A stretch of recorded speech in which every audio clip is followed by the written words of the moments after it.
बन के रहेगा।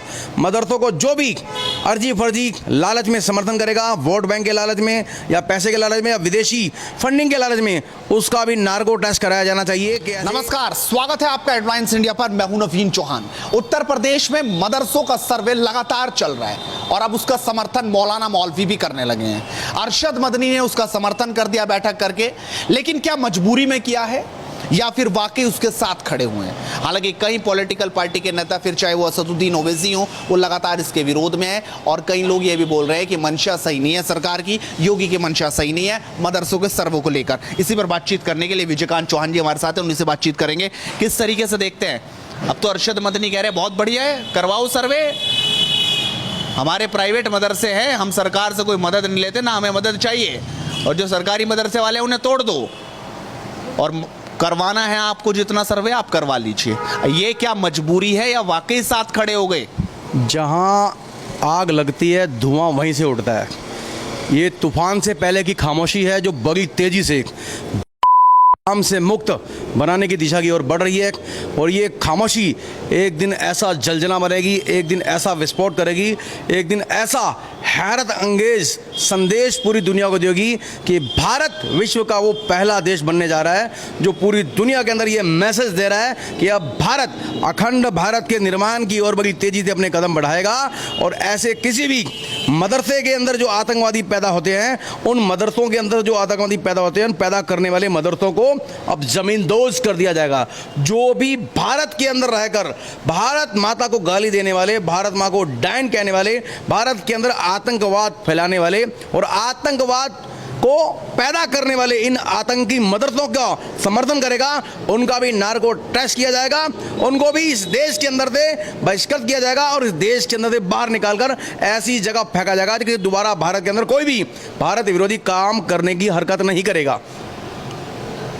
मतलब आपको लग रहा है कि जिस तरीके से योगी जी ने पहले लाउड स्पीकर पर उन्होंने काम किया, लाउड स्पीकर हटा दिए, फिर चाहे मंदिर हो, मस्जिद हो, कोई भी धार्मिक संस्था हो, और अब जिस तरीके से मदरसों पर उन्होंने किया, तो ये क्या वाकई ये बायस्ड है? योगी जी मतलब भेदभाव कर रहे हैं या आपको लगता है कि ये कदम उनका सही था? का हर कदम बहुत प्रशंसनीय और बहुत सराहनीय है। मैं योगी जी को और मोदी जी को नमन करता हूं कि जिनकी सरकार में रहते आज भारत बहुत अच्छी दिशा में काम कर रहा है और हिंदू राष्ट्र की स्थापना बहुत ही नज़दीकी में आने वाली है। गौ हत्या मुक्त भारत बन के रहेगा, आतंकवाद मुक्त भारत बन के रहेगा और मदरसा मुक्त भारत बन के रहेगा।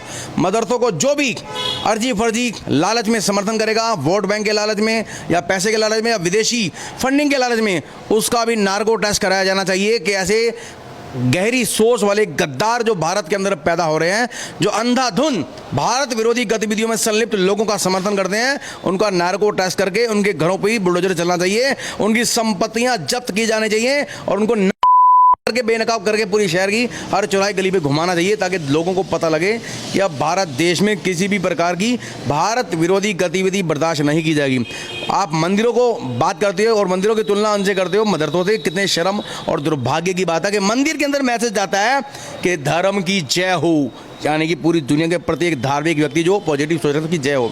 अधर्म का नाश, अधर्म मतलब जो बुराई करने वाला व्यक्ति है, गलत करने वाला व्यक्ति है, जो पूरी दुनिया का विनाश चाहता है, अधर्मी, उस अधर्मी का विनाश हो। और कहते हैं प्राणियों में सद्भावना हो, सृष्टि में रहने वाले प्रत्येक जीव के अंदर सद्भावना हो, और हम कहते हैं कि पूरे विश्व का कल्याण हो। क्या मदरसों में सिखाया जाता है? मदरसों का बच्चा पैदा होता ही पढ़ता है कि जब तक धरती पे आखिरी काफिर जिंदा है तब तक धर्म युद्ध जिहाद जारी रहना चाहिए। इस जिहाद में अगर मुसलमान मारा जाएगा तो जन्नत में 72 होरे मिलेंगे।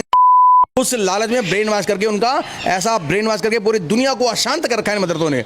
इन तमाम सारे मदरसों को, चाहे वो सरकारी या प्राइवेट है, सभी की जांच होनी चाहिए। और जो मदरसों में पढ़ाई कर रहे हैं उनको फंडिंग कहाँ से, इसकी भी जांच होनी चाहिए। मदरसों का जो समर्थन करते हैं, चाहे वो पॉलिटिकल नेता है, चाहे वो उनका व्यापारी नेता है या उनका धार्मिक नेता है, उसको देना चाहिए कि अब भारत के अंदर किसी भी प्रकार की कोई भी गैर कानूनी गतिविधि नहीं चलेगी, समान नागरिक संहिता सब पे लागू होनी चाहिए। और ये कुत्ते सेकुलरता की बात करते हैं। अगर सेकुलर देश के अंदर आप सेकुलर हैं तो आपको जय श्री राम बोलने में क्या आपत्ति है? आप अगर सेकुलर हैं तो आपका अल्पसंख्यक आयोग का दर्जा आपको क्यों दिया गया?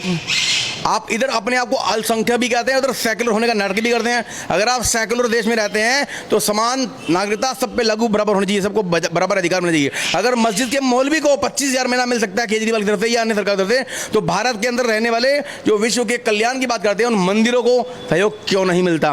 मंदिरों का पैसा लूट के देशद्रोही गद्दार पैदा करने वाले मदरसों पे लुटाया जा रहा है। ये बड़ी शर्मनाक की बात है। अब कोई भी हिंदू राष्ट्र का समर्थक, कोई हिंदू नेता इसे बर्दाश्त नहीं करेगा। योगी और मोदी की इस ऐतिहासिक मुहिम को पूरे देश का समर्थन है। जो भी इसकी खिलाफत करेगा उसको भी बेनकाब करना चाहिए, उसको भी जेल भेजना चाहिए।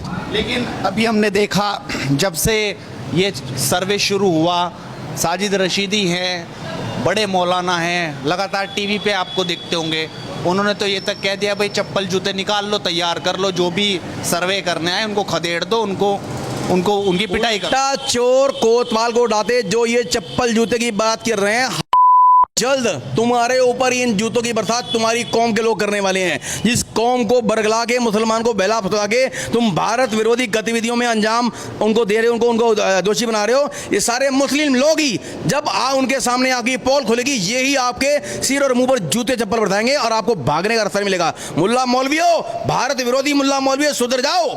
बहुत जल्द तुम्हारा नार्को टेस्ट होगा, तुम्हारा नीचे का तुम असली हिंदू हो या मुसलमान हो ये भी दुनिया को बता जाएगा। तुम्हारे बाप दादा, तुम्हारे सारे खानदान के लोग कभी ना कभी हिंदू थे, जिन्होंने तलवार के डर से अपनी तलवार खोल दी। उनके वंशज जो तुम कायर बुज़दिल लोग हो, जो तलवार को देख के डरते हो, सामने गरीब शरीफ आदमी है उसके सामने दबंग बनते हो, अपने आप को हिम्मत वाला बनते हो। सामने आके देखो एक बार किसी दबंग हिंदू के सामने, किसी क्रांतिकारी हिंदू के सामने, एक दिन में तुम्हें सबक सिखा देगा और तुम्हें याद दिला देगा तुम किसके वंशज हो। तुम मुसलमान हो या किसी हिंदू की नजायज औलाद हो या किसी कायर बुज़दिल हिंदू की औलाद हो तुम।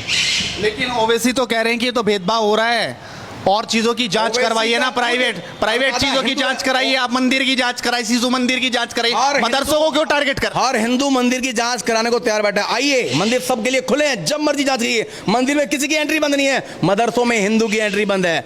हम चाहते हैं आप आइए, अगर आप संभाव की बात करते हो आप मंदिर में जो मर्जी आके कीजिए, लेकिन उसके बाद हमें भी तो मस्जिद जाने दीजिए। आपको खुला नहीं मंदिर है, खुला नहीं होता है, आइए मंदिर में गायत्री पाठ कीजिए, कुछ भी करिए, लेकिन इसके साथ साथ जैसा काम मंदिर में हो रहा है ऐसी जांच से मदरसे भी हमारी आंखों सामने कीजिए। आप यहाँ जय श्री राम बोलिए, हम अभी आगे आप जो कहें बोलेंगे। आई तो सही, मुकाबला हिंदू का कोई मुकाबला, तुम तो धर्म ही नहीं हो, तुम तो एक मत, एक ऐसा पंथ हो जो कबीलों का सरदार लूटबाजी करता है, लुटेरे करता है, पूरे देश को लूटते हुए, पूरे दुनिया को लूटते हुए, फैलते हुए अपने आप एक बेसहारा मजबूर गरीब लोगों को तंग करके आप अपने आप कबीला बना के पूरी दुनिया को आतंक फैला रहे हैं। अब इस आतंकवाद का नाश होगा और मंदिर हर तरह से अपनी जांच के लिए तैयार कर रहे हैं, मोदी योगी के साथ हैं। किसी भी तरह की आप जांच कराइए, लेकिन उससे पहले दिल्ली के और पूरे भारत के तमाम सारे मदरसों की जांच होनी चाहिए। जिन जिन मौलवियों को अभी तक 25,000 रुपये महीना मिल रहा है उनकी भी जांच होनी चाहिए। वो भारत के नागरिक है या नहीं, वो रोहिंग्या है, बांग्लादेशी है, पाकिस्तानी है, घुसपैठी है, कौन है जिनको सहायता मिल रही है? क्योंकि जो भी सच्चा भारतीय है वो अपने दम पर अपनी मेहनत से आगे बढ़ता है, वो सरकार की खैरात के भरोसे नहीं बैठा है। तो विजयकांत चौहान बड़ी बेबाकी से उन्होंने कहा कि आखिरकार जांच हो, अगर मंदिर की कोई बात कर रहा है तो आइए और जांच करिए, आप भी देख लीजिए कि यहाँ पर क्या है। आप भी अपनी राय रखिए, आपको क्या लगता है ये पूरा मुद्दा किस तरीके से, क्या है वाकई राजनीतिक की तरफ जाता मुद्दा है या वाकई ये बहुत ज़रूरी था? अपनी राय रखिए, इस वीडियो को शेयर कीजिए और लगातार जुड़ रही है एडवांस इंडिया के साथ, क्योंकि मुद्दे की बात बदस्तूर जारी रहेगी। नमस्कार।